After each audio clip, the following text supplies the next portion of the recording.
Ha tenido que llegar un presidente de los Estados Unidos y hacer una orden ejecutiva explicando lo que es una mujer y lo que es un hombre. Tú cuando coges un martillo y te das al dedo, te haces daño, pues deja de darte con el martillo del dedo. Si tú pruebas el marxismo y sabes que hace daño, deja de probar el marxismo. Joder, es que es de cajón. Si usted impone esto, yo dimito. Dice, ¿me lo prometes? Y entonces, pues queda usted cesado en este momento. Mike, ¿cuánto está gastando España en defensa? El 1,1. El 1,1. Y Mike, ¿cuánto dijo España que iba a gastar cuando se unió a la... El 2%, presidente. Ah, el 2%. Todos queremos libre comercio y todos queremos paz. Pero si queremos paz, sabemos que tenemos que tener un ejército. Y si queremos evitar una guerra nuclear, tenemos que tener armas nucleares. El responsable de riesgos era trans. Voy a ser amable y pensar que no le contrataron por eso. Pero le ha hecho un flaco favor, lo que sea. Bien, muchas gracias, muchas gracias a todos, un saludo ahí a los asientos baratos y muchísimas gracias por invitarnos, es un gusto estar aquí con todos vosotros. Yo creo que, yo lo que digo siempre es que Donald Trump es como un despertador con espejo incorporado, que es una putada, ¿no? Porque te despierta a las 5 de la mañana y además te ves ahí con los pelos locos y sin afeitar y con ojeras. Entonces, eso es lo que ha hecho la administración Trump al llegar al gobierno, ¿no? Y a mucha gente se sorprende por lo que tú acabas de decir, porque está haciendo lo que dijo que iba a hacer, que es algo que nos deja a todos pues, atónitos muchas veces, ¿no? Y yo recuerdo perfectamente en los meses anteriores a las elecciones a un montón de gente del establishment decir, bueno, yo creo que está claro que no va a ganar, uno, y dos, que si gana no se va a atrever a hacer lo que ha dicho que va a hacer. Pues claro, eso es una mala estrategia con el presidente Trump. Y además se ha rodeado en esta segunda legislatura de personas que piensan de la misma manera, no como en la primera, que tenía un montón de gente del partido republicano, digamos, de ese establishment que tú comentabas. Entonces, ha supuesto un revulsivo, nos ha recordado que no vivimos en un mundo de libre comercio, sino en un mundo de mercantilismo estatista en el que la norma son los aranceles, no lo contrario. Nos ha recordado que vivimos en un mundo en el que ha tenido que llegar un presidente de los Estados Unidos y hacer una orden ejecutiva explicando lo que es una mujer y lo que es un hombre, ¿no? Y nos ha recordado que vivimos en un mundo en el que ese concepto que vivimos del multilateralismo, pues yo creo que no es que se haya roto, es que no ha existido nunca. Nos han intentado contar una película y ha venido alguien y nos ha contado el final. Y el final es que los países tienen intereses y que la economía no la dicta el gasto público sino el sector privado, que hay que poner barreras a los que atacan a la libertad y que la mejor manera de defenderse y de incentivar la libertad es defenderse, igual que la mejor manera de evitar una guerra nuclear es teniendo armas nucleares. Por lo tanto, pues yo dije el otro día, se hizo relativamente polémico porque dije que para mí sus primeros 100 días han sido un 9, ¿no? ¿Por qué? Porque falta uno, que es la bajada de impuestos, pero viene dentro de un mes o algo así, ¿no? Así que yo creo que lo está haciendo bien y hay que defender, igual que pasó con Javier Milei, que hay que hacer las cosas rápido y de manera quirúrgica y después se verán los resultados rápido y de manera quirúrgica. Y para ti, Iván, si tuvieras que poner una nota sobre los primeros 100 días, haciendo un análisis rápido sobre los temas que quizá ha tratado de esta segunda legislatura respecto a la primera, sobre todo el cambio entre tener al Partido Republicano más unificado detrás de él respecto a un Partido Republicano más moderado, quizá viniendo del establishment que venía, ¿cómo valorarías los primeros 100 días? Si pudieras poner una nota y quizá tratar estos temas como son libre comercio, desregulación, Elon Musk, quizá los temas que ha resaltado Daniel sobre el segundo término. Bueno, lo primero, gracias a todos por acudir. Creo que venir aquí una tarde de diario, aunque tengas exámenes pronto, va a merecer la pena porque escuchar al profesor Lacalle siempre es un alto valor añadido. Y aquí se trata de aprender, no de sacar notas. Bueno, sacar notas buenas también, si podéis. Bueno, volviendo al tema de Trump. Hay al menos 4 áreas sobre las que ya empezamos a vislumbrar cosas, ¿no? De las 4 hay 2 que me gustan, una que no me gusta pero que comprendo que es necesaria y una que no me gusta, creo que es perjudicial a corto plazo, pero dejo abierto el análisis a largo plazo porque creo que puede cambiar. 2 que me gustan. Bueno, la primera es la recuperación del sentido común en un área que estaba tocando Daniel, que es todo el mundo woke. Lo woke, que es una expresión más del marxismo cultural, político, económico, que llevamos sufriendo 100 y pico años, es de esas cosas que uno no entiende, ¿no? Si tú cuando coges un martillo y te das en el dedo, te haces daño, pues deja de darte con el martillo en el dedo, ¿no? Si tú pruebas el marxismo y sabes que hace daño, deja de probar el marxismo. Joder, es que es de cajón. Y sin embargo, el mundo entero, Occidente y no solo Occidente, sigue probando nuevas facetas porque siempre hay uno que llega y dice, no, es que este no era el verdadero marxismo. Es que el marxismo bien aplicado se hace así. No, no existe. Es decir, el marxismo es destructor neto siempre y en todo lugar, en cualquier hemisferio, en cualquier país, cualquier idea, por muy bien presentada que esté, que la suelen presentar bastante bien. Lo único de lo que hay que aprender del marxismo es su capacidad de venta, porque no he visto en mi vida un producto o servicio más perjudicial para el conjunto del mundo que cada año se renueva y se vuelve a vender, ¿no? Bueno, entonces la lucha contra el marxismo cultural, en este caso la expresión woke, no es ni un éxito, es una condición necesaria. Necesaria, pero que nadie más estaba dispuesto a hacer. Luego, para mí, un gran cierto shock. Todo lo que decía Daniel, de que un hombre es un hombre, una mujer es una mujer, en fin, cosas de estas, ¿no? Segundo área donde yo estoy muy a favor y creo que tiene unos resultados inmediatos es todo el tema de la reducción del tamaño del Estado, el DOGE, el Departamento de Eficiencia Gobernativa. Bien, lo que está haciendo Elon Musk. Elon Musk es un tipo muy adecuado para este puesto porque ya lo ha hecho en sus propias compañías. No sé si conocéis la historia de cuando compra Twitter y entonces empieza a revisar, compra Twitter por 45.000 millones, ¿no? Y empieza a revisar su forma de operar, ve que tiene, no sé, tú me corregirás, pero algo así como 8.000 empleados, lo baja a 2.000 y no se nota ninguna diferencia. Luego había 6.000 tíos ahí que no estaban haciendo nada productivo, ¿no? Pero una de las anécdotas que cuentan es que en su revisión del funcionamiento del sistema empieza a ver que hay unos centros de datos, servidores por todas partes, y ve que hay unos en California que son redundantes porque cree que con los que tienen el estado de Washington al norte es suficiente para aguantar el tráfico de Twitter en ese momento. Y entonces ordena acabar con esos centros de datos que le están costando unos $100 millones al año en alquiler. Entonces dice que sí, que lo van a hacer, pero que eso se tarda 7 meses en desmontar, porque el tráfico hay que desviarlo, es una cosa compleja. Entonces, una reunión muy tensa le dice a los de Twitter que no lo quiere en 7 meses, sino que lo quiere en 7 semanas. Y entonces le dicen que eso es absolutamente imposible. Y entonces se va calentando, claro, es un tipo tecnológicamente muy avanzado, o sea, es un CEO que sabe mucho de lo que está hablando, es uno de los mejores científicos y tecnólogos que hay. Entonces, según va avanzando la discusión, porque no es un debate, es una discusión, se va calentando más y cuanto más lo piensa, dice, pues mira, ya ni 7 meses, lo quiero en 7 días. Y entonces ya el jefe CTO le dice, si usted impone esto, yo dimito. Dice, ¿me lo prometes? Y entonces, sí, entonces pues queda usted cesado en este momento y tal, lo quiero en 7 días, bueno, ya el tío se va conformando con la idea que igual serán 7 semanas. Es Navidad, coge su avión para volver a casa, yo creo que él vive en Texas, si no me equivoco, y según está volando, esto es el 24, es la víspera de Navidad, Nochebuena, según está despegando, el tío está repasando la reunión de la noche anterior y se va cabreando según la va repasando. Y estos tíos me están fastidiando, no sé qué, tal. Y dice, mira, ni 7 meses, ni 7 semanas, 7 días, lo vamos a hacer en 7 horas. Y dice a piloto, dé la vuelta, volvemos a Sacramento, California.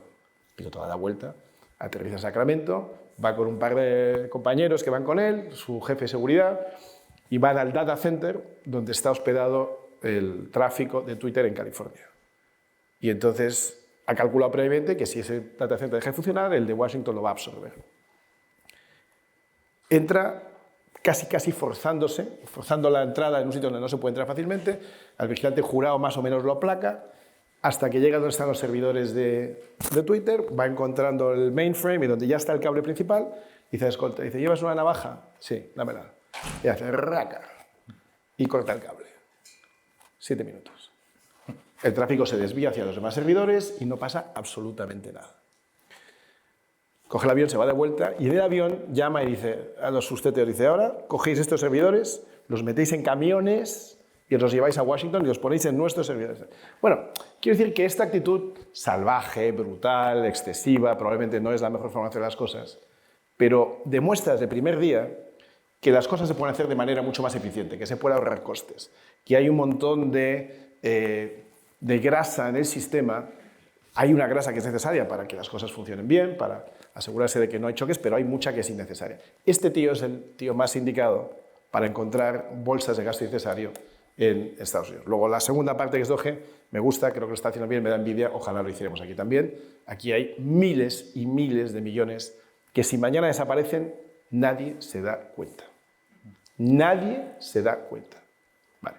Tercer área, que no me gusta, pero entiendo que es necesaria, que es redefinir por qué Estados Unidos tiene que defender a aliados occidentales perfectamente capaces de defenderse a sí mismos si les da la gana, es decir, a Europa. Y lleva años diciéndolo. Oiga, os cuento una anécdota también de alguien que estuvo ahí. Hace unos años el rey va a visitar a Trump, a la Casa Blanca, y bueno, se saludan, y nada, va a sentarse y dice, bueno, antes de empezar, Mike, ¿cuánto está gastando España con el rey delante? ¿Cuánto está gastando España en defensa? Y entonces Mike le dice, el 1,1% del PIB, presidente. Dice, el 1,1%. Sí. Y Mike, ¿cuánto dijo España que iba a gastar cuando se unió a la... El 2%, presidente. Ah, el 2%. Y está el rey, el ministro, el embajador, todos delante. Pero dijeron el 2 y se están gastando el 1. El 1,1, sí, presidente. Y entonces mira así y dice, no, entonces, bueno, pues una situación pues, muy delicada, no es, ¿sabes? No es políticamente correcto, no es diplomáticamente lo mejor. Se pasa un poco de vergüenza, hablan de otras cosas y cuando se vuelven a ir, dicen, antes de irse, Mike, ¿cuánto me dijiste que era lo que se gastaban estos? No, el 1,1, presidente, el 1,1. Dijeron el 2, sí, el 2. Bueno, espero que España empiece a cumplir con su... Eso fue hace 6 años, 7 años. Por el camino, no hemos incrementado ni un 1%, vamos, ni un 0,1%. Entonces, cuando llega el momento, dice, oye, en Europa os buscáis la vida. Es decir, Estados Unidos no tiene por qué estar defendiendo la frontera europea y gastándose el dinero que no os gastáis vosotros. Luego, tercera cosa, creo que tiene razón, el contribuyente americano no tiene por qué pagar nuestra seguridad. Nos perjudica, pero tiene sentido. Y la cuarta, que es a la que aludía también Daniel, es el tema de las de los aranceles. Bueno, yo soy contrario a los aranceles por definición, entiendo lo que dice Daniel, no existe libre comercio. Bueno, no existe en ciertos sitios, en otros un poco más. Y digo, no me está gustando el efecto que está teniendo porque tiene un impacto dramático en el comercio mundial, pero espero a ver cómo acaba la película. En mi opinión es que acabará con unos aranceles mucho más bajos con Europa y lo que sí está buscando es conseguir el libre comercio a base de amenazar con aranceles aún más graves. Este último tema, bueno, ha tratado temas muy interesantes que creo que vamos a poder profundizar si nos da el tiempo porque son temas que merece la pena tratar. Sin embargo, este último quería saber tu opinión, Daniel, sobre todo, no tanto en la esencia de los aranceles como economista, creo que la teoría está clara de cómo afectan los aranceles de manera cuantitativa desde un entorno teórico, ¿no? Quizá desde un entorno académico. Sin embargo, desde el mundo práctico, de la geopolítica real, de la situación de los países, de los entornos regulatorios no arancelarios, pero que también afectan, las manipulaciones monetarias que continuamente comentamos con el tema de países como China. ¿Cuál es tu opinión acerca del fenómeno arancelario y, sobre todo, cuál es el último objetivo? Porque mucha gente se queda con quizá lo sustancial del tema de los aranceles, pero no el objetivo real que puede tener la política arancelaria del Ejecutivo de Trump. Para ti, una opinión primero sobre los aranceles de manera general y luego profundizando en el objetivo final del Ejecutivo de Trump. A ver, lo que todos queremos es libre comercio. Todos queremos libre comercio y todos queremos paz. Pero si queremos paz, sabemos que tenemos que tener un ejército. Y si queremos evitar una guerra nuclear, tenemos que tener armas nucleares. Os voy a contar una anécdota, ya que estamos con anécdotas, ¿no? En la primera administración de Trump, Steve Mnuchin y Rex Tillerson le dijeron al presidente Trump que esto de los aranceles hay que llevarlo con mucho cuidado, que hay que ser moderado, que hay que llevar la vía diplomática, ¿no? Y dijo, bueno, pues vamos a llevar la vía diplomática. Entonces empezaron con la vía diplomática y dijeron, pues vamos a empezar a hablar con la Unión Europea, porque es que no tiene sentido, las barreras no arancelarias, las barreras arancelarias, vamos a hablar con nuestros socios, con Japón, con Corea del Sur, con China, etc. Steve Mnuchin era un gran fan de la cooperación con China, etcétera, tal cual, bla, bla, bla, bla, bla, bla. Y 2 años después pasaron 2 cosas. Una, todavía no hemos hecho ningún avance. Porque es que tenemos unos grupos de trabajo, estos son los grupos de trabajo, como decía Iván, ¿sabes? Tenemos unos grupos de trabajo y están en las primeras, han hecho progreso, pero nada. Muy bien, ¿no? 2, en el camino, la Unión Europea, China, Corea del Sur y Japón han aumentado sus barreras. O sea, nos acaban de crujir, claro. Entonces, ¿qué es lo que ha hecho el presidente Trump? El presidente Trump ha dicho lo que, vamos, no es que lo ha dicho, no lo ha dicho, pero lo lleva diciendo desde el año 88. Número 1, este es el país que tiene el mercado más grande y más rico del mundo. Lo que nosotros no estamos aquí es para mantener y financiar la sobrecapacidad de otros países que a la vez elevan las barreras comerciales contra las empresas estadounidenses y, como dicen los británicos, para añadir insulto a la injuria, subvencionan a otras economías como Marruecos, como Mauritania, como etcétera, como tantas otras, ¿no? Como Camboya, tal. Entonces, ¿qué es lo que hace? Lo que hace es da un puñetazo encima de la mesa y dice, voy a poner aranceles a todo el mundo. Yo voy a poner aranceles a todo el mundo. Shock total. Bien, entonces, fíjate lo primero que pasa con los aranceles, Todos los economistas empiezan a debatir sobre cómo los ha calculado. Es que está mal calculado, es que está mal calculado, es que está mal calculado. Número de países que han dicho que está mal calculado. 0. Ya ha empezado bien. 2. Número de países que dicen vamos a negociar. 95. De acuerdo. Importante. Número de países que dicen que no vamos a negociar. 1. Número de países que dicen no vamos a negociar y que inmediatamente se han dedicado, lo ha sacado hoy el Financial Times, a hacer washing de origen, a enviar producto a través de Corea, a través de Camboya, a través de Vietnam, etcétera, etcétera. 1. Bien. Entonces, ¿qué es lo que se da cuenta hace mucho tiempo el presidente Trump? Los socios comerciales de Estados Unidos tienen 2 talones de Aquiles. 1. Tienen una gigantesca sobrecapacidad que solamente le pueden vender a Estados Unidos. Al principio de todo esto del shock de los aranceles, la gente decía, los chinos van a enviar sus productos al resto del mundo sin ningún tipo de problema. Los contenedores apilados en Shanghái. Número 2. El enorme superávit comercial que tienen esos países con Estados Unidos no es, como dice la teoría liberal, por cooperación espontánea entre libres empresas, etc., sino que es literalmente una designación de ganadores y perdedores por parte de gobiernos. Y por lo tanto, pues una vez que te das cuenta de eso y que sin ese superávit comercial esos países no pueden sostener a su propia moneda, entonces abres un proceso de negociación. Y lo abres de la manera que... ¿Por qué? Porque la vía diplomática no funcionó.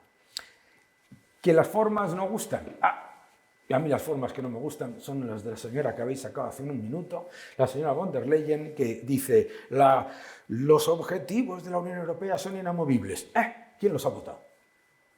¿Quién ha dicho? ¿Cuáles son? A mí son esas las formas que no me gustan. ¿Qué es lo que vamos a ver? Y yo coincido en eso, en el final de estas negociaciones. Vamos a tener más libre comercio, no vamos a tener menos libre comercio. La idea esta que se ha conformado en Europa de que Donald Trump quiere que le vaya mal a las empresas es una especie de ridiculez de tal calibre, ¿sabes?, que solamente se le puede ocurrir a un periodista o a un político socialista o a un periodista político socialista, que son muchos. Y que son lo mismo. O a todos, sí.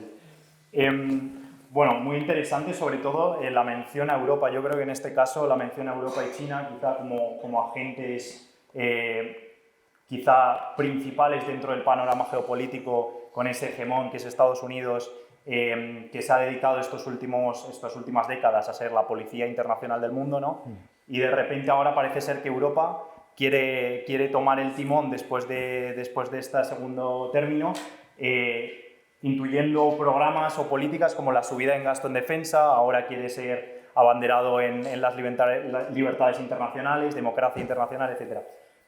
¿Cómo queda en este caso parada tanto China como Europa con este nuevo reordenamiento geopolítico y económico? Y sobre todo a nosotros, ¿cómo nos afecta de manera individual Europa? ¿Y estamos preparados para asumir este reto con las políticas actuales que tenemos? O como dice Daniel, quizá nos ha pillado a contrapié y ahora estamos un poco adaptando sin ningún liderazgo claro o con políticas erróneas, ¿no? Sí, China y Europa yo creo que están en posiciones inversas. China es un país que proviene de años de mucha pobreza, que ha ido creciendo de manera muy rápida. Parte del éxito de China en los últimos años consiste en que un Estado totalitario, intervencionista, marxista, ha encontrado que abrir la mano en algunos aspectos les favorece, en el aspecto económico. Esto es algo que arranca con Deng Xiaoping a finales de los 70, principios de los 80, y ese aperturismo económico ha demostrado ser una buena idea. En general, el aperturismo, la libertad, en este caso el libre comercio, pues siempre ha generado más riqueza que cualquier otra opción en la vida.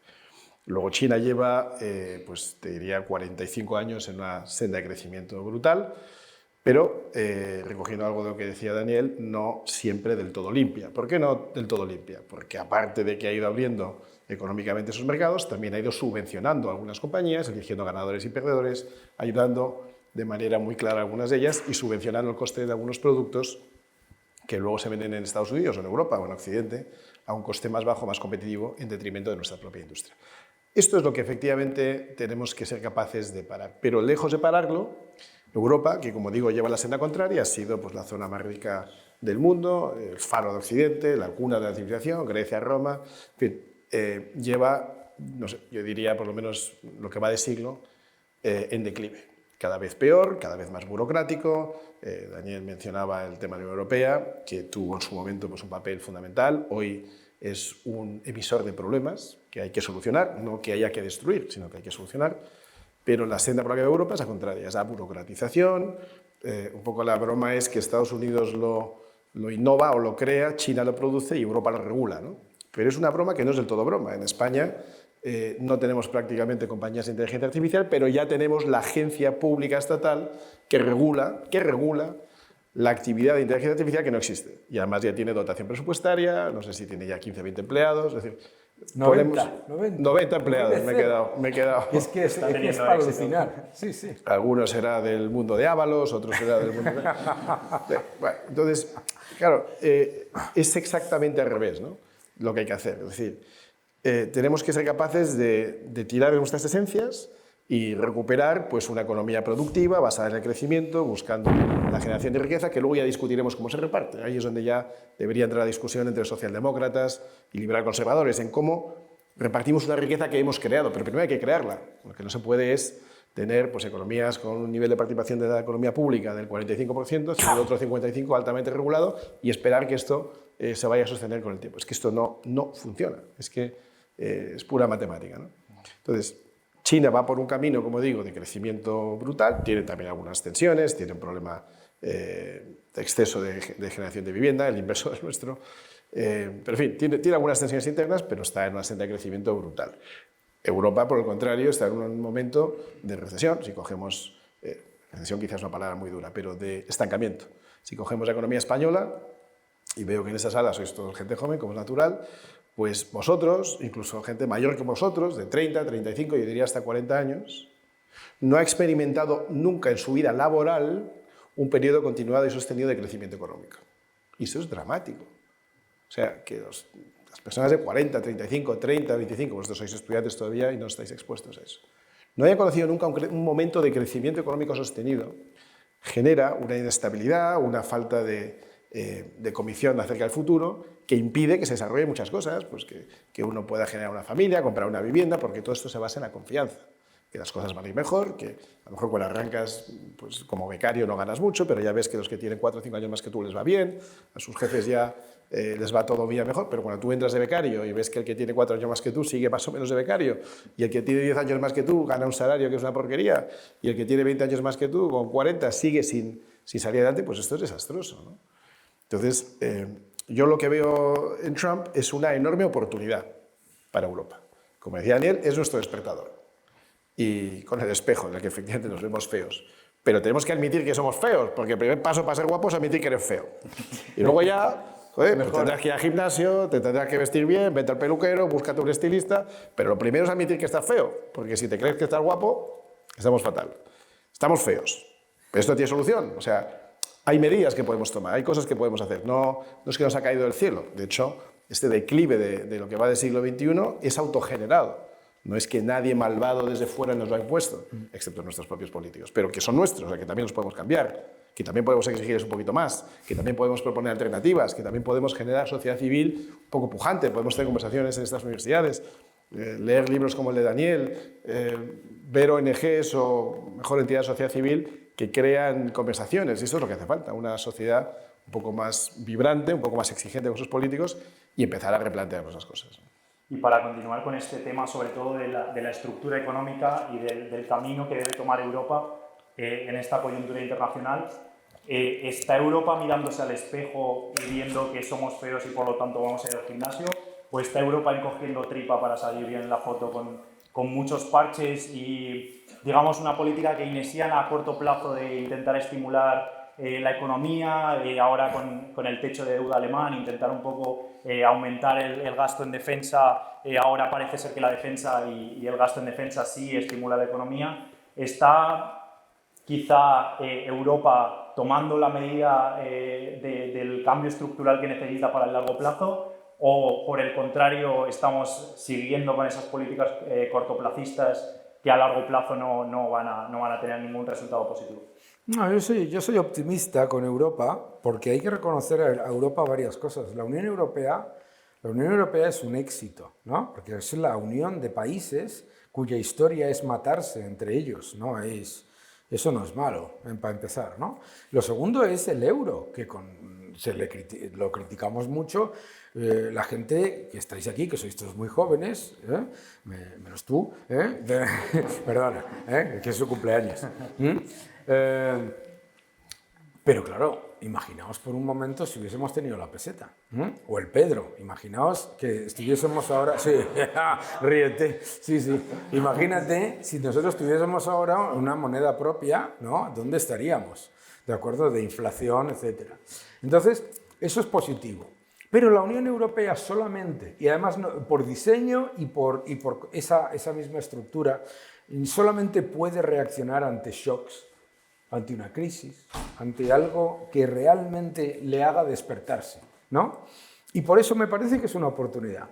Ahora, de momento, no es muy optimista el análisis, porque lo primero que ha pasado ha sido que han empezado a intentar prohibir partidos, etcétera, tal y que cual. Eso no ayuda mucho para ponerse como defensores de la libertad.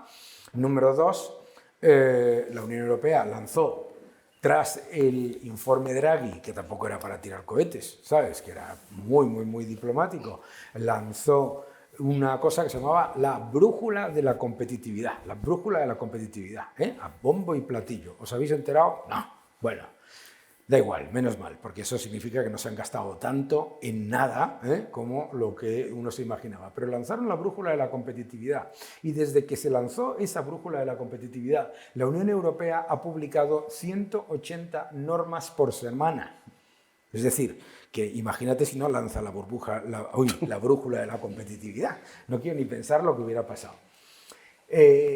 Nos cuesta mucho y es que es muy difícil. Y además, y la razón te voy a decir por qué. No es culpa de los políticos, porque los políticos reaccionan a la sociedad civil. Es culpa de una sociedad civil que piensa que los políticos tienen que cambiar por una especie de realismo mágico. Sí, como John Belushi en los Blues Brothers, ¿no? Te llega la luz. No, los políticos, si las empresas no les dicen, oye, esto es intolerable, van a seguir, claro. Entonces, yo creo que tiene que venir de la sociedad civil y tiene que venir de un cambio de percepción ante lo que es ya una realidad muy triste, y es que Estados Unidos y China podrán hacer una cosa, podrán hacer la otra, pero los dos van por su camino y van bien, ¿vale? Y les va a ir bien a los dos. Pero es que aquí hay un daño colateral en medio que se llama la Unión Europea, que a cualquiera que lo mire desde fuera, tú acabas de venir de Estados Unidos, exactamente igual, viajando, etcétera, cualquiera que lo mire desde fuera dice, no nos estamos dando cuenta que somos el daño colateral de un cambio geopolítico que nos va a dejar como el museo del mundo. Entonces yo creo que tiene que venir de la sociedad civil, tiene que venir de las empresas. No le puedes pedir a una persona que ha decidido que el New Green Deal es una buena idea, que quite el New Green Deal, vamos, no tiene ningún sentido, ¿no? Volviendo al ejemplo del señor de Sacramento, de Tesla, no le puedes pedir a la persona que ha montado toda esa estructura que piense que se va a quitar en 7 minutos. Y claro, si la Unión Europea lanza una cosa que se llama New Green Deal y le parece una buena idea, bebiendo del nombre de una cosa que se llamó el New Deal, que prolongó la Gran Depresión 6 años, si tú tomas como ejemplo una de las políticas más intervencionistas y más dañinas que se han llevado a cabo en Estados Unidos para progresar, mal vas. Tiene que venir de las empresas. Y yo creo que las empresas están empezando a reaccionar. Las empresas automovilísticas alemanas están diciendo, oye, un momentito, esto de que no vamos a negociar los aranceles, no me lo vas a contar a mí. Los productores de vino franceses dicen que yo no voy a poder, que tengo que vender el 80% de mi producción al Bellagio de Las Vegas. ¿Sabes? Entonces todo eso, yo creo que eso va a ayudar. Yo soy positivo. Ahora, que nadie le vaya a esperar que la Unión Europea de repente se convierta en el imperio de Darth Vader con gasto en defensa, ¿de acuerdo? No tenemos capacidad. O sea, nosotros no tenemos la tecnología. Este aumento de gasto en defensa o le beneficia a Israel y a Estados Unidos o cambiamos completamente la industria de defensa. ¿Y qué hacemos nosotros en defensa? Hacemos tanques y helicópteros, con todo mi cariño, ¿sabes? Estamos un poco atrás. Estamos mal. No, cuando hablamos de defensa y del efecto multiplicador, hablamos de invertir en tecnología y eso es mucho más complicado. Sobre todo, quería sobre todo retomar el tema de la sociedad civil como catalizador de la política real, ¿no? Yo creo que tenemos un ejemplo que ha aparecido también en el vídeo de un país donde aparecer en los rankings de BBVA como uno de los países más hostiles hacia el capitalismo, criticando mucho a Keynes, sobre todo, y al New Deal, desde las televisiones y desde la sociedad civil, un presidente como Javier Milei ha conseguido quizá transmitir una orientación política completamente distinta en un país que parecía abocado al socialismo y abocado al estatismo, ¿no? Quería preguntarte a ti, Iván, sobre este tema y quizás si es una forma de ver la política distinta, si Europa podría aprender algo de lo que está pasando en Argentina, y quizá esta nueva ola que se podría acercar un poco más al liberalismo que hacía muchas décadas, quizás siglos, que no veíamos en Occidente. Siglos o nunca. Yo no sé si he visto nunca nada parecido a ese fenómeno, ¿no?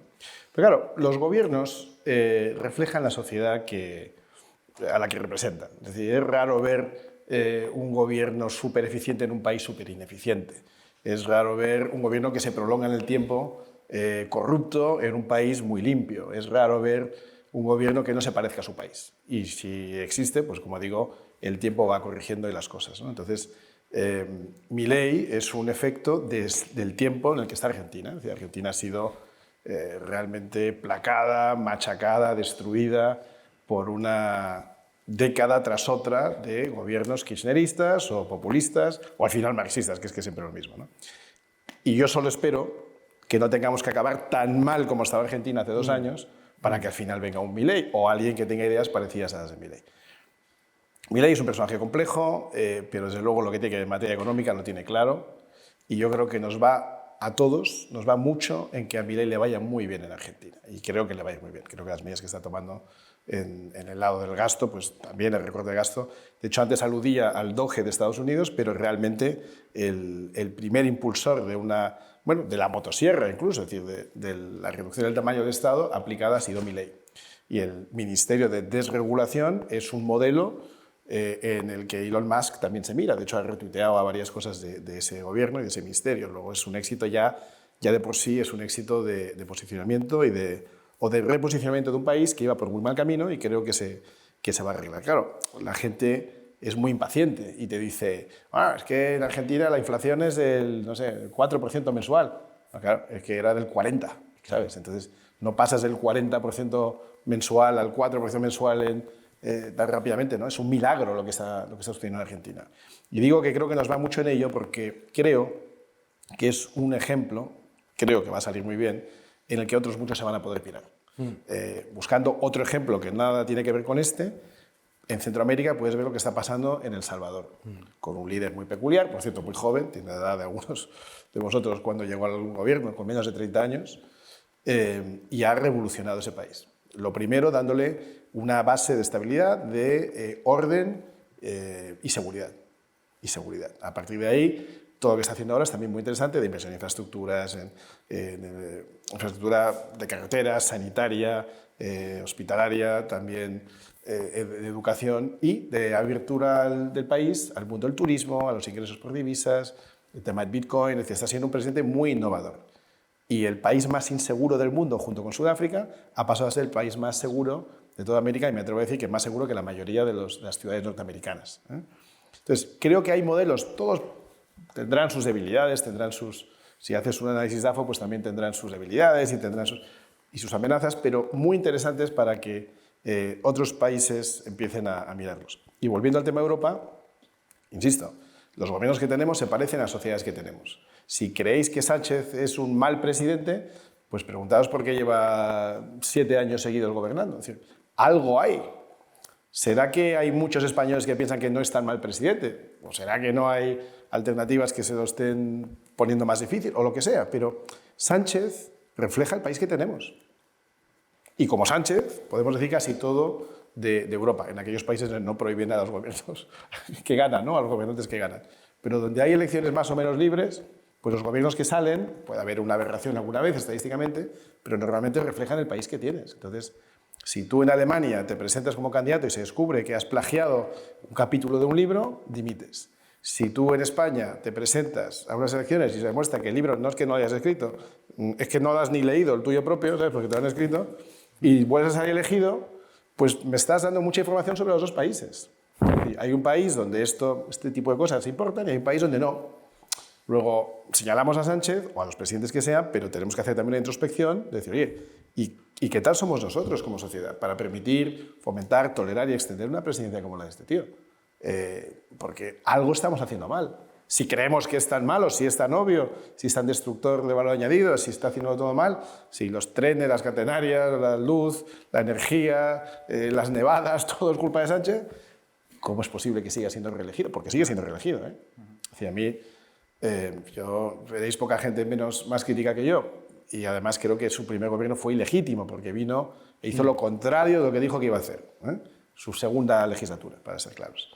Pero la tercera y la cuarta ya, si ya se sabe que es un vendehumos, si ya se sabe que hace lo contrario de lo que dice y se le vuelve a votar, pues chicos, será que el país refleja eso. Luego lo que tenemos que buscar es un cambio mucho más profundo. Sí. Es un cambio que se tiene que dar en sitios como este, en aulas, en familias, de nuevo en la sociedad civil. Tiene que ser un cambio cultural, pero un cambio cultural que venga desde abajo, un cambio cultural en el que todos nos veamos involucrados, representados y responsabilizados. Yo lo que más oigo es, a ver si viene algún político y arregla esto. Pero, hijo mío, ¿de dónde va a venir un político a arreglar esto? Si luego vais y votáis otra vez a los... O sea, tenemos que transformar el país con un cambio cultural, y yo en esto tengo mucha confianza en vosotros, los jóvenes, porque los que ya tienen una cierta edad, como decía Daniel, pues es muy difícil que cambien, ¿no? Si tú has creado el New Green Deal, pues no vas a ser tú el que desmontes el New Green Deal. Pero si tú llegas con una visión fresca, joven y con influencias diferentes, pues nuestra generación pues crecieron pensando que el kirchnerismo quizá era una buena idea o que el keynesianismo era una buena idea. Vosotros estáis viendo cosas distintas. Y cuando lleguéis a posiciones de responsabilidad, tanto en la empresa privada como en el sector público, que estoy seguro que de todo habrá en este aula, pues tenéis referencias mucho mejores. Espero que seáis capaces de desarrollar o de llevar a España por un camino de mejora, de superación, de cambio. Y espero que los españoles que os acompañen en ese camino pues también hayan sido expuestos a ejemplos mejores, hayan pensado un poco más, hayan estudiado un poco más y teniendo una mejor base cultural seamos capaces de todos de propiciar ese cambio. En este sentido, vemos de manera bastante abierta, como por ejemplo la sociedad argentina ha normalizado nombres como Hayek o Mises, Es decir, ha habido una verdadera batalla cultural desde la sociedad civil, desde ideas que quizá estaban prácticamente en el ostracismo, tanto académico como social. Llama la atención que haya gente de la sociedad, del día a día, de la calle, panaderos, gente conduciendo autobuses que recite a Mises Bajaik, ¿no? Desde tu punto de vista... No, pero es verdad que ha habido una transformación, una adaptación a la cultura del esfuerzo individual, de la política contra la sociedad civil, que quizá hacía décadas que no se veía en ningún país. ¿Cómo ves tú, desde tu punto de vista liberal, declarado, este gobierno de Javier Milei y quizá las perspectivas económicas de Argentina? Y quizás si nosotros, como Europa, podríamos aprender algo de lo que está pasando. Bien, yo creo que yo coincido completamente con todo lo que dice Iván. Lo que está ocurriendo en Argentina también es cuando la gente empieza a darse cuenta de que el socialismo es una estafa. Y es una estafa que a quien estafa el que más es al que finge proteger, porque lo que hace es crear pobres y que permanezcan pobres. Entonces, es muy importante dar la batalla cultural sin complejos. Y yo creo que el gran cambio en Argentina ha sido la falta de complejo, ¿no? O sea, ¿cuál ha sido el problema en Argentina? Pues que la gente efectivamente votaba y el peronismo ganaba, el peronismo hundía al país y entonces llegaba un cambio. Fíjate, no sé si lo sabes, pero ningún gobierno que no fuera peronista terminó su legislatura. Esto es muy importante. Entonces, ¿qué es lo que pasa? Que la gente dice, bueno, pues estamos condenados al peronismo, y eso además es un sistema clientelar y mafioso que, fíjate, que había una cosa alucinante, que son los sindicatos de porteros de edificio, que funcionaban de comisario político. Te podía cortar el agua, la luz, como fueras un poquito por el otro lado. Entonces, una de las cosas maravillosas, yo me di cuenta de que Javier Milei iba a ganar las próximas, no las que ganó, sino iba a ganar las próximas elecciones cuando fui por Buenos Aires y me empecé a encontrar porteros automáticos. No, significa que han empezado a desaparecer. Broma, no es broma, parece que... Entonces, ¿qué es importante? Lo que es importante es dar la batalla cultural. Javier Milei no aparece dando lecciones sobre, explicando las teorías de Henry Hazlitt o de Menger o de Mises o de Hayek. Javier Milei aparece en televisión.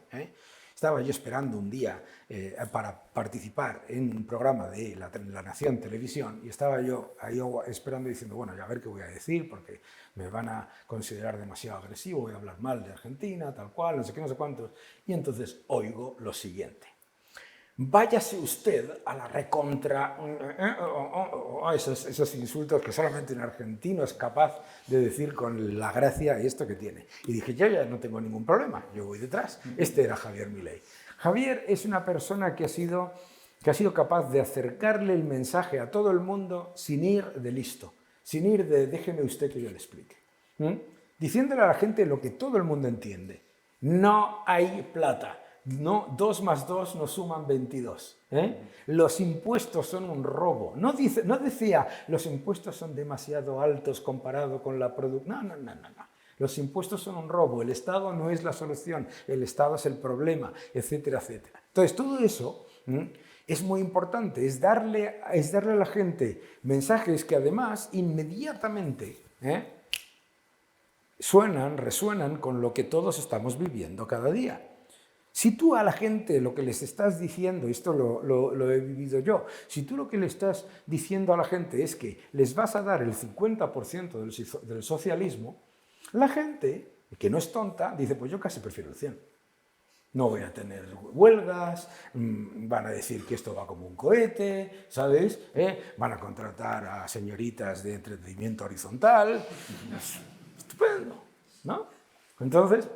eso es lo que tenemos que aprender. En Europa tenemos un ejemplo con Meloni. Tenemos ejemplos de personas que no solamente han sido capaces de dar la batalla cultural, sino que han sido capaces además de revertir completamente lo que era una fuerza muy poderosa que iba directamente contra ellos. Y eso es desde el convencimiento y desde la simpleza. Cuando el otro día en una entrevista a Javier le preguntaron: oiga, pero es que si si levanta el cepo cambiario van a subir los precios, y si suben los precios aumenta la inflación, etcétera, etcétera. Y le dijo: no, usted tiene que entender la teoría de la imputación de Menger, ¿no? Y claro, dijo: ¿qué es eso de la teoría de la imputación de Menger? Dice que se van a comer los productos, se los van a meter por el... por el orto, se puede decir aquí, ¿no? Porque aquí no es un insulto, ni tampoco lo es allí. Entonces, ¿qué es lo que quiere decir? Decirle a la gente las cosas de forma clara, eso es lo que hay que hacer, y no mentirle a la gente. Lo que ha hecho Javier ha sido no mentirle a la gente. No ha sido decirles: hay que hacer un cambio gradual, no hay plata y aquí hay que meter la motosierra.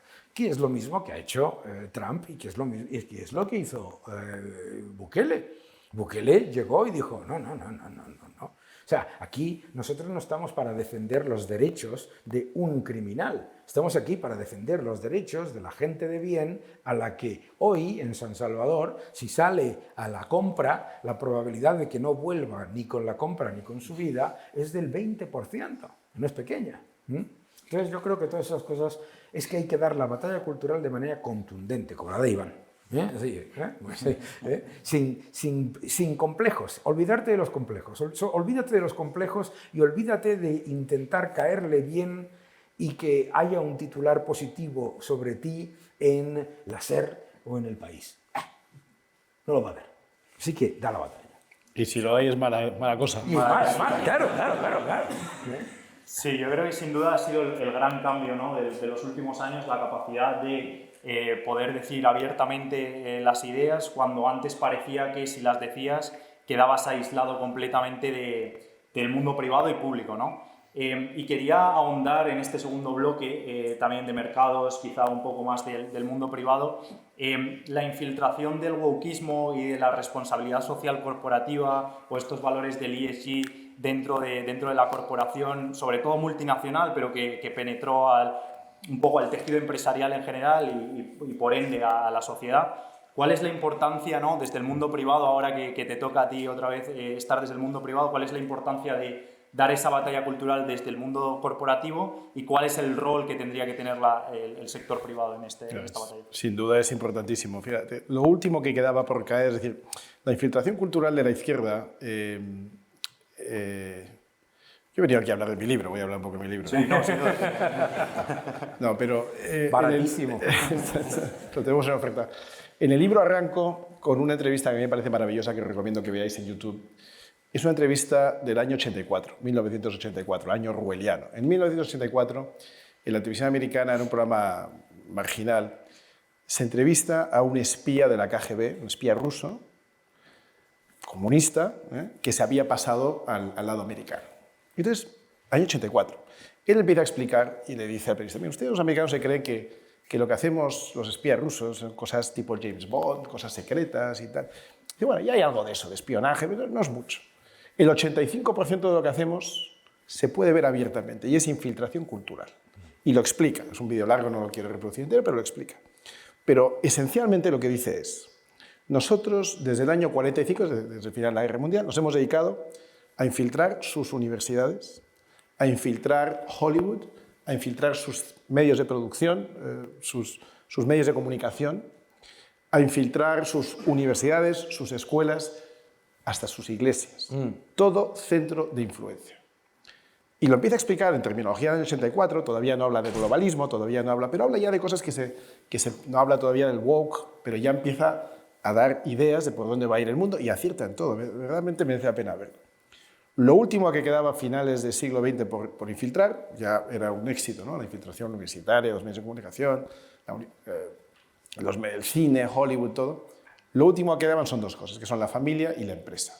Y eso es a lo que se ha dedicado la izquierda, especialmente desde los finales de los años 90, desde la caída del muro de Berlín, ha hecho muchas cosas, pero buscar la caída de la empresa y la familia. La familia es lo más difícil, pero lo van consiguiendo. La desnaturalización de la familia, el aislacionismo o intentar aislar al individuo como si fuera un producto sin ningún tipo de carga genética ni historial previo, todo esto del mundo woke, todo esto de la teoría de que el género es autopercibido, en fin, podemos ir por ahí lo que queráis, pero esto es la destrucción del arraigo del individuo. Y por el lado de la empresa, entrando en lo que tú preguntas, ha tenido éxito, como siempre, con nombres bonitos y propósitos ocultos, ¿no? Entonces, lo primero, efectivamente, es a finales de los años 90, cuando empiezan con la responsabilidad social corporativa. ¿Quién se va a poner en contra de la responsabilidad social corporativa, ¿no? Pero es que la responsabilidad social de una corporación es ganar pasta, ya está, y cumplir la ley. Esa es su responsabilidad. Retribuir al accionista siempre cumpliendo la ley. Su responsabilidad no es ajardinar las calles de la ciudad en la que está. Si quiere hacerlo, está muy bien. Pero claro, una vez que has introducido esto, ya empiezas a introducir los comités dentro de las empresas de RSC. Y empieza a haber gente ya que se dedica profesionalmente a trabajar en RSC en las empresas. Cuanto más grande la empresa y más distancia hay entre el directivo y el propietario, es decir, donde hay CEOs y altos directivos que no son los fundadores ni los propietarios de la empresa, pues más se guardan las espaldas para que no les ataquen con virtue signaling diciendo, no, fíjate qué bueno soy que yo tengo un responsable de RSC o ahora de DEI, ¿no? Diversidad, Equity, Inclusion, o de lo que sea el acrónimo del momento. Utilizando tu dinero, accionista, yo quedo bien invirtiendo en todo este área. Y una vez más, como decía Daniel, ¿cómo va a ser el responsable de RSC o de DEI el que desmonte el departamento de DEI? Que es que ya hay un departamento de compliance de DEI, o sea, ya es un mamotreto, ¿no? Y claro, para el propio ejecutivo, no propietario, no fundador, no gran accionista de la compañía, es un gran invento. Pongamos, por ejemplo, un banco, o una compañía, no quiero decir un banco, una compañía cotizada, que lleve, no sé, 11 años plana, o con vaivenes, pero sin haber recuperado todavía el precio de hace 11 años. Cualquier compañía cotizada que en 11 años no ha sido capaz de mover el precio de la acción, es decir, que no ha mejorado el valor del accionista, inmediatamente te cargas al equipo directivo, porque, joder, 11 años, macho, estaba la acción a 5, sigue a 5, ha bajado a 1, a 2, a 3, ahora a 5 otra vez, pero hemos perdido 11 años. Pero claro, si el directivo te dice, no, a mí no me midas por el precio de la acción, no me midas por el beneficio, ten en cuenta que soy la empresa más inclusiva. Ten en cuenta que tengo más LGTBs, más mujeres, más personas de color racializadas, más no sé qué, que ningún otro. Ten en cuenta que yo he donado más que nadie a un fondo verde para la reforestación del Amazonas. Ten en cuenta todos estos otros factores de medición. Y con esto no te puedes cargar a este equipo directivo. Somos los más verdes, somos los más inclusivos, somos los más DEI, los más ESG. Pero ojo, que ahora esas mismas compañías empiecen a exigir a sus clientes y proveedores, sobre todo proveedores, que cumplan también esos criterios. Tú ya hay bancos con los que no puedes trabajar sin una empresa de cierto tamaño si no demuestras con tu auditoría de ESG que estás cumpliendo los criterios. O sea, que te empiezan a imponer una normativa que no está aprobada en ningún sitio para que tú también cumplas lo que ellos cumplen porque la izquierda ha decidido que esto es lo guay, lo cool, lo que está de moda o lo woke, me da igual. Bueno, pues esto es peligrosísimo. Por supuesto, se han creado fondos de inversión ESG. Por supuesto, se han arruinado. Y ahora el péndulo empieza a cambiar. Y empiezas a oír, poco a poco, hablando antes de empresas que reaccionen, algo. BlackRock ha liquidado todos sus fondos ESG. Repsol, empiezas a escuchar a Josué Onima, su CEO, decir, oye, que es que esto de acabar con los motores de combustión en un país como España, que somos el primer fabricante de diésel de Europa y el segundo de automóviles en general, para traer baterías chinas fuertemente subvencionadas que van a acabar con nuestra industria, a lo mejor no es tan buena idea. Que es que aquí tenemos una industria con mucha gente empleada que no va tan mal. El presidente de LVMH, cuando estuvo en enero en la inauguración de Trump, luego pasó por sus tiendas de Nueva York, donde veía colas y colas de consumidores gastando cantidades inmensas en sus tiendas carísimas. Y aquí lo que tiene son colas y colas de sindicalistas anunciando la huelga y diciendo que van a acabar con la compañía. Claro, pues empieza a haber una pequeña reacción. Es fundamental que la haya, donde la veáis tenemos que apoyarla entre todos y animarla porque es todavía muy tímida, pero volvemos a lo mismo. O sea, Daniel en su libro dice que la nueva batalla no es entre ricos y pobres, es entre clase media y políticos que se están cargando la clase media. Entonces, o nos defendemos de esos políticos extractivos y su expresión en el mundo también corporativo, o acaban con nuestra economía, acaban con nuestras empresas, acaban con nuestro bienestar y acaban terminando empobreciendo mucho nuestros países. Y parafraseando un poco a Friedman, que creo que lo ha mencionado, ¿no? Es el rol de la empresa maximizar el valor de sus accionistas, ¿no? En ese famoso artículo donde decía el único rol de la empresa, un poco siguiendo la línea de Adam Smith, ¿no? Es ese egoísmo que al final acaba repercutiendo en el beneficio social per se. ¿Es el rol de la empresa únicamente maximizar el valor de sus accionistas? ¿O cuál es tu opinión acerca de esta infiltración del wokeismo, de la responsabilidad social corporativa dentro del mundo privado? Oye, claro, esto como todo en esta vida, la responsabilidad social corporativa, dice, pues claro que sí, responsabilidad social corporativa, todas las empresas que tienen como objetivo seguir funcionando son responsables, dan un bien a la sociedad, ¿de acuerdo? Crean empleo, crean riqueza, responsabilidad social corporativa. La cuestión de estos acrónimos es que son caballos de Troya para otra cosa, que no tienen nada que ver, ¿no? Objetivos de desarrollo sostenible. Dices, bueno, pues objetivos de desarrollo sostenible, 15 idioteces que todo el mundo está de acuerdo, ¿vale? Ahora, se utiliza como caballo de Troya para meter el totalitarismo, que es otra cosa. Os voy a contar dos anécdotas, ¿no? Yo, la última vez que fui a Davos, nunca más vuelvo, ¿de acuerdo? La última vez que fui a Davos, dije, esto se ha acabado.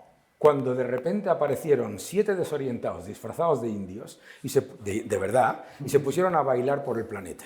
¿De acuerdo? Primero, apropiación cultural, porque eran suizos, seguro.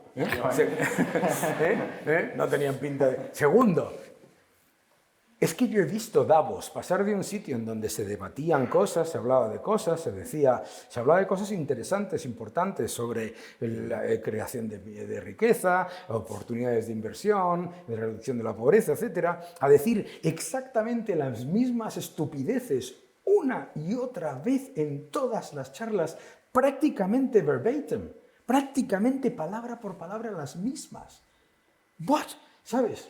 De hecho, en el último Davos yo puse un clip de uno que dijo, ¿cuál es su opinión sobre la victoria de Trump? Y dijo, Donald Trump ha ganado y nosotros hemos perdido. Pero es que ya daba por hecho que todo el mundo allí pensaba exactamente lo mismo. Alucinante. Lo de Davos. Bueno, otra. Yo trabajé en un sitio, no voy a decir cuál, bueno, pero lo podéis, da igual. Yo trabajé en un sitio en el que las condiciones ESG llevaban a que, por ejemplo, literalmente una empresa, una acción, un bono, no se pudiese comprar, ¿de acuerdo? Entonces yo recuerdo que salía una vez una empresa, ¿no? Decía, esta empresa cumple todos los objetivos ESG para que invirtamos en ella. Y dije, pues que da pérdidas. Esta panda de desorientados pierden pasta, ¿sabes? Bueno, pero es que, como decía Iván, no, pero es que fíjate, hacen esto, hacen lo otro, no sé qué, no sé cuántos, cantan por las noches el Imagine, no, pero es que pierden pasta, ¿sabes? Es que no es que ganasen poco, es que perdían pasta. Entonces, ¿qué es lo que pasa? Mira, lo maravilloso que tiene el mercado financiero y el mundo de la empresa es que todos los días te mete la humildad del precio y del dato, ¿sabes?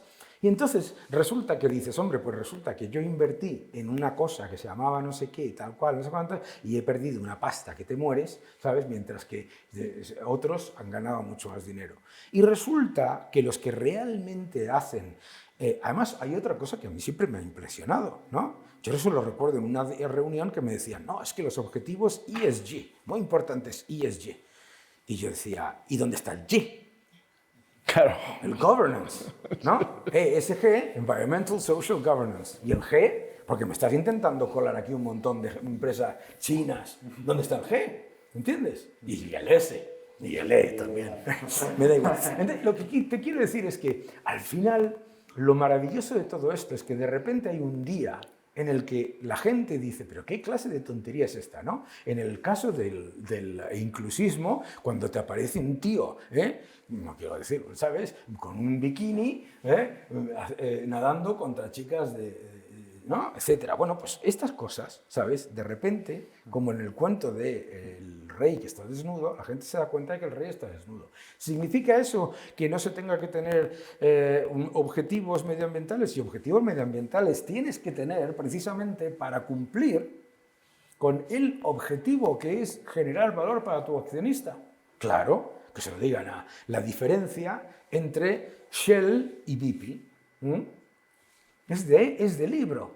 Es de libro. Son dos compañías petroleras. Una genera valor para sus accionistas, como, entre otras cosas, no metiéndose en accidentes brutales y haciendo las cosas fatal y sin oversight, etc. Bueno, pues eso es también. Es que es todo tan sencillo al final, que es que parece como que es que ha aparecido un político. ¿Y qué es lo que pasa? Lo que pasa es que se han creado decenas de departamentos, en el que resulta que hemos tenido un apagón en una empresa en la que se ha primado, por una empresa en la que se ha primado la contratación por objetivos de EI sobre algo tan alucinante como saber la diferencia entre capacidad instalada y capacidad productiva, ¿sabes? Entonces, luego pasa lo que pasa, ¿no? En el... ¿cómo se llamaba el banco norteamericano? Lehman. El First Republic. El First Republic salió así en pequeñito que el responsable de riesgos del First Republic era trans. Hombre, voy a ser amable y pensar que no le contrataron por eso. Pero le ha hecho un flaco favor a su lo que sea. Cosas que tenemos que darnos cuenta, que hay que volver a la cordura. Si es que todo esto se soluciona volviendo a la cordura, ¿no? ¿Sabes? Pero bueno, que hay que cambiar. Y te digo otra cosa. Todos estos que están ahora, los aranceles, vamos a morir. Si yo, en cualquiera de las 5 veces que yo estaba en Davos, hubiese escuchado una sola vez sobre los aumentos de las barreras proteccionistas por parte de la Unión Europea, de China, una sola vez, yo hubiera dicho, ¿sabes lo que te digo? Es algo que todo... No, ni una sola vez se ha dicho nada sobre los aranceles de Xi Jinping. Te fastidias. La gente, ¿por qué hace a la hora de invertir lo contrario a lo que hace en su vida? ¿Tú cuándo compras? ¿En rebajas o cuando suben los precios? ¿En rebajas? Y entonces... excepto en bolsa. En bolsa, el inversor minoritario compra cuando sube y cuando baja vende. Y así le va a la mayoría de los inversores minoritarios. Entonces, al final, lo que tú tienes que darte cuenta es quién te está dando innovación, quién te está dando identidad corporativa entre los gestores y los inversores. Para mí, sinceramente, pues resulta que si hablábamos antes de entrar, si hay una empresa en donde el 100% del salario que reciben los directivos es la remuneración por acciones, te garantizo que si baja la acción están preocupados.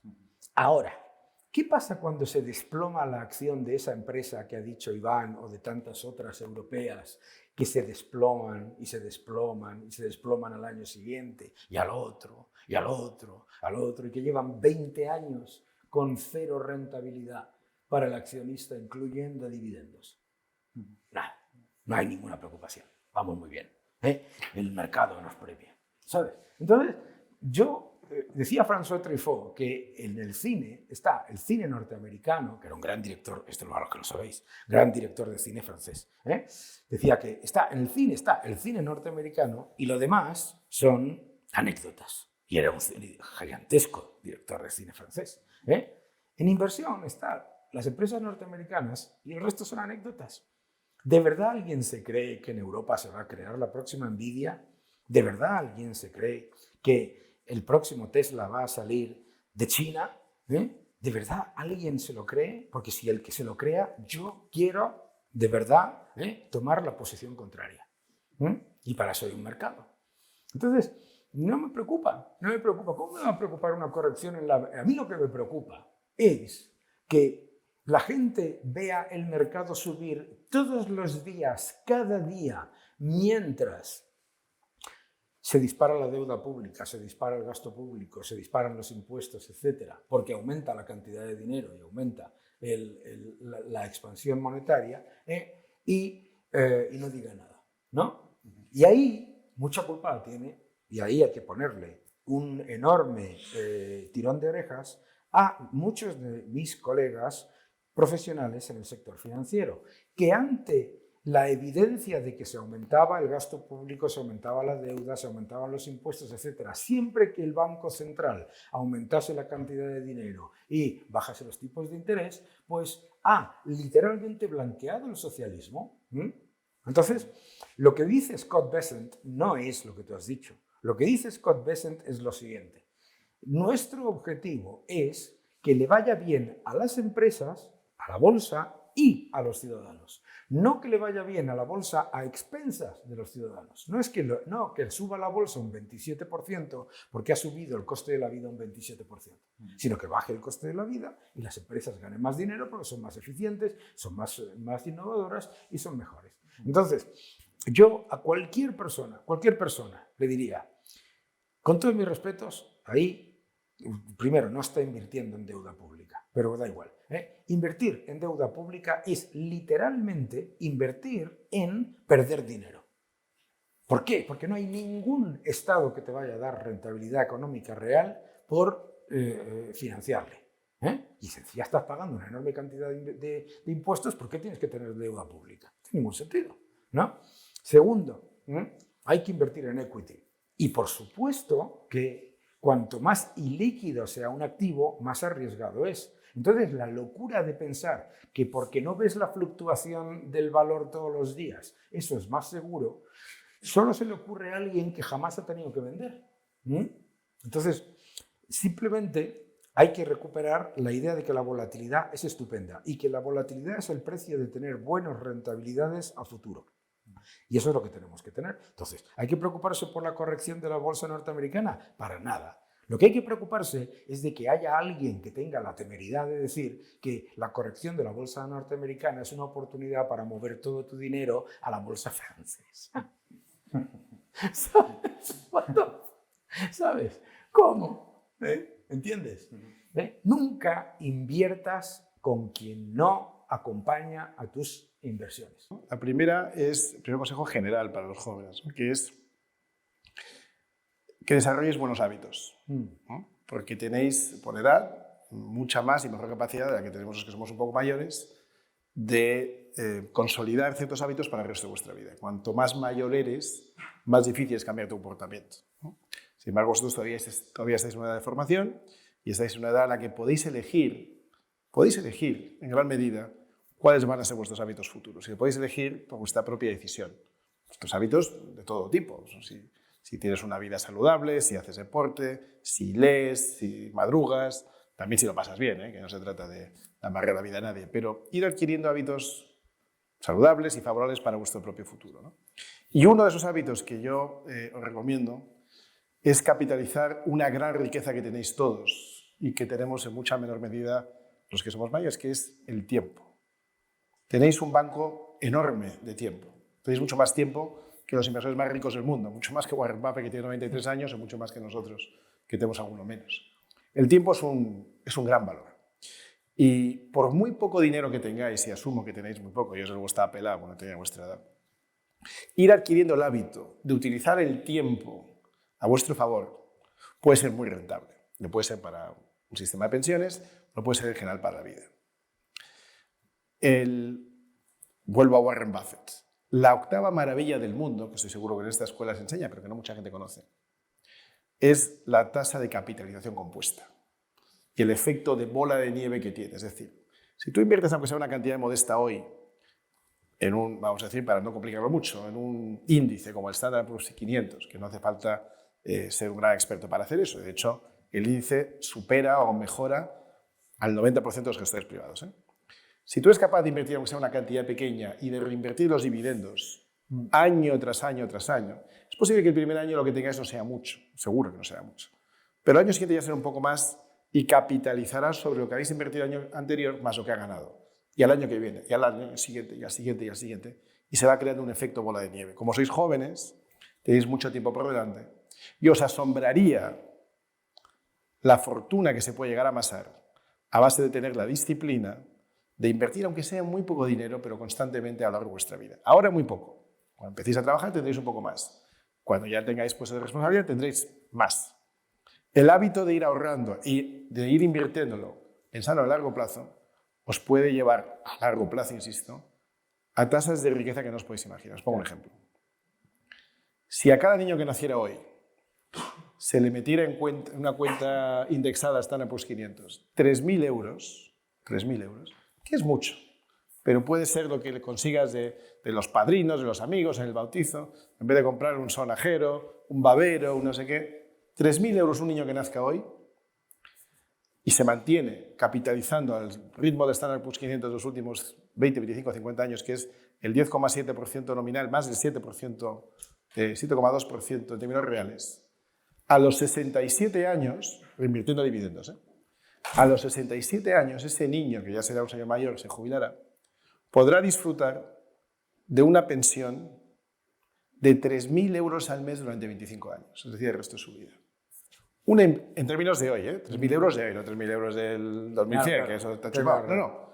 Con capacidad adquisitiva equivalente a 3.000 euros de hoy. Insisto, una imposición de 3.000 euros hoy, 67 años, es un plazo muy largo, pero una imposición de 3.000 euros hoy te da para dentro de 67 años una renta de 3.000 euros al mes para el resto de tu vida. Vosotros no sois recién nacidos, ya habéis perdido 20 años. Poneos las pilas. Seguramente no tenéis 3.000 euros hoy, pero igual tenéis 100. O igual tenéis... Aquí hay money, ¿eh? Aquí hay money, ¿no? Igual este verano podéis poneros a trabajar. Igual sois capaces de ahorrar 200 al año, no digo más. Y cada año un poco más, porque sí queréis ganando más dinero a lo largo de vuestra vida. Tomad el hábito de ahorrar y de invertir con cabeza. Insisto, no hace falta ser un experto financiero. Invirtiendo en un fondo indexado, el que sea, el que menos comisiones cobre para que sea menor, a su vez, el efecto bola de nieve de comisiones. Correctamente invertidos, de manera conservadora, os podéis encontrar con una verdadera fortuna cuando seáis mayores. Y merece la pena. Bueno, pues muchas gracias, Iván. La verdad que es un consejo para tomar en cuenta porque es importante, ¿no? Creo que en países occidentales donde sabemos que los sistemas de pensiones son frágiles y donde de verdad se va a necesitar para mantener la calidad de vida, si quieres que el fruto de tu trabajo se vea recompensado cuando eres mayor, son consejos muy importantes. Ya para cerrar, y muchas gracias por la paciencia porque nos hemos alargado un poco, Daniel, si quisieras dar unas últimas recomendaciones sobre lo que ha dicho Iván de la importancia de la cultura financiera o alguna recomendación tuya que... No, la cultura financiera es muy importante, pero menos mal que en España no hay cultura financiera oficial, porque imagínate quién te iba a dar la clase.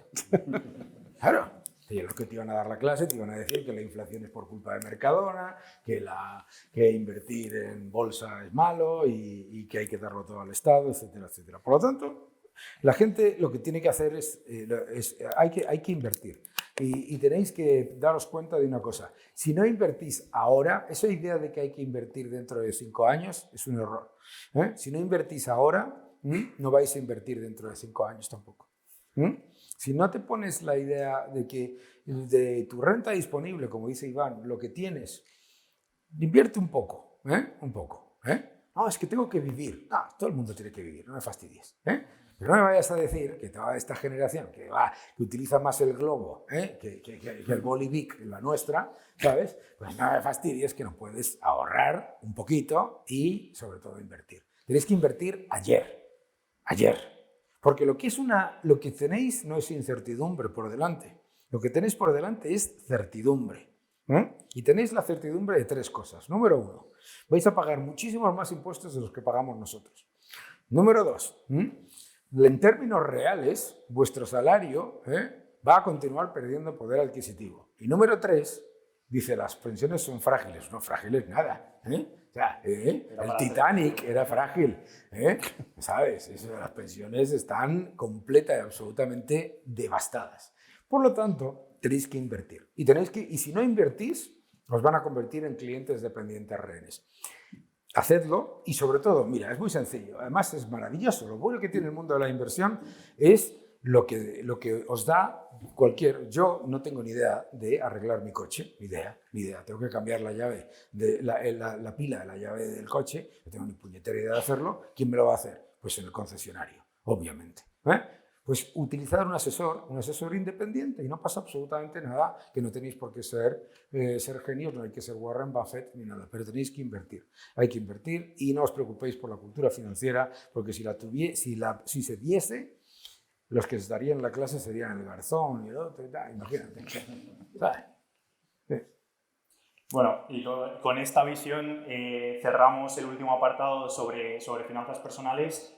Muchas gracias a todos por la asistencia y vamos a terminar cerrando un poco y presentando un poco las conclusiones finales, ¿no? Y nada, daros las gracias a todos por atender y bueno, la verdad que yo creo que nos podemos llevar varias ideas claves, tanto personales como geopolíticas del mundo. Muchas gracias. Gracias.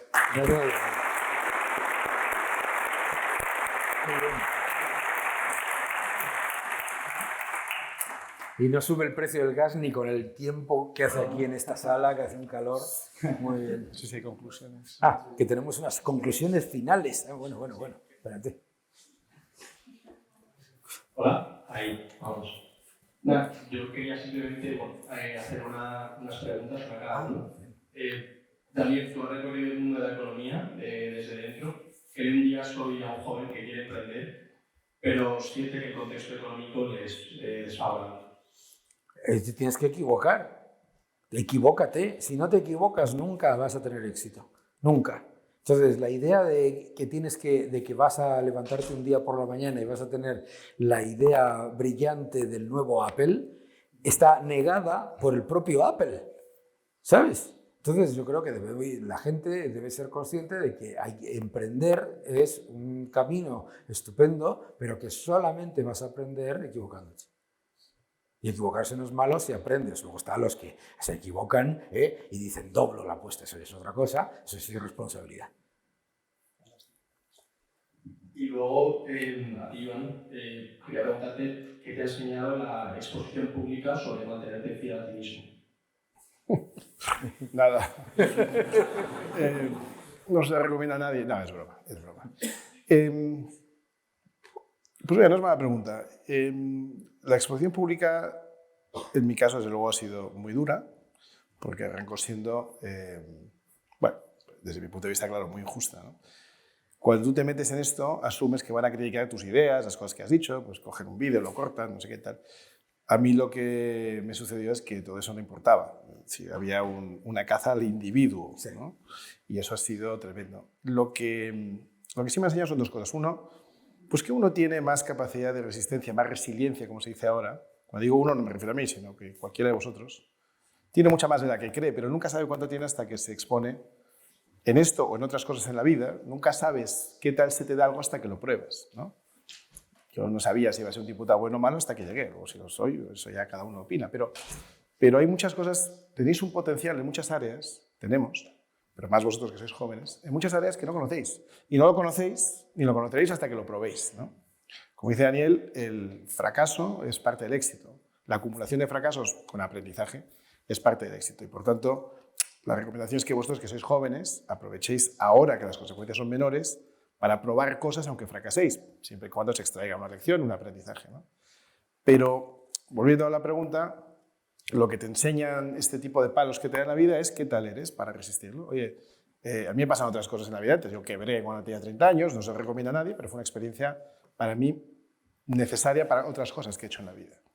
Y entonces, vosotros que sois jóvenes, no es que os recomiende a todos que emprendáis, porque es un camino muy difícil, solo os recomiendo que emprenda aquel que tenga verdadera vocación, vea un nicho de mercado y, como dice Daniel, no que se invente un producto nuevo, que habrá uno de 100.000, sino que algo que ya existe lo sepa hacer un poco mejor, o presentarlo de otra manera, o acceder a otros mercados, o expandirlo en otros sitios. Si no tenéis eso, pues yo lo que os recomiendo es que encontréis una compañía donde podáis desarrollaros, aprender a trabajar y luego quizá lo de emprender venga después. Pero que os expongáis a riesgos, a situaciones, a actividades, a compañías, a industrias en las que no habéis tenido interacción antes porque no sabéis si a lo mejor se os da bien. Si yo os digo qué tal sois como vendedores de seguros, pues probablemente no lo sepáis, hasta que paséis un verano vendiendo seguros. Y al final del verano me digo, pues mira, es que esto ni me gusta, ni se me da bien, no es para mí. Si os digo qué tal sois como investment bankers, ¿sabes? En fusiones y adquisiciones, no lo sabréis hasta que lo probéis. La ventaja que tenéis es que ahora lo podéis probar. Ahora hay programas de internship o de trabajar en verano en las actividades más diversas, el sector financiero, el sector productivo, el marketing, el digital. Podéis probar muchas cosas y no hay coste en el error, no pasa nada. Claro. Si probáis algo y se os da mal, incluso cuando estéis ya a tiempo completo, ¿no? Tenéis todavía tiempo de recuperar. Con 60 años es más complicado. Si de repente te da por, ¿sabes? Quiero ser tenista profesional, con 60 está más complicado, ¿sabes? O quiero ser ¿sabes? El innovador en la industria del automóvil, con 60, hombre, igual me sorprendes, pero no es tan probable. Con 20, con 25, con 30, lo podéis probar todo y os podéis exponer a riesgos sin demasiado coste.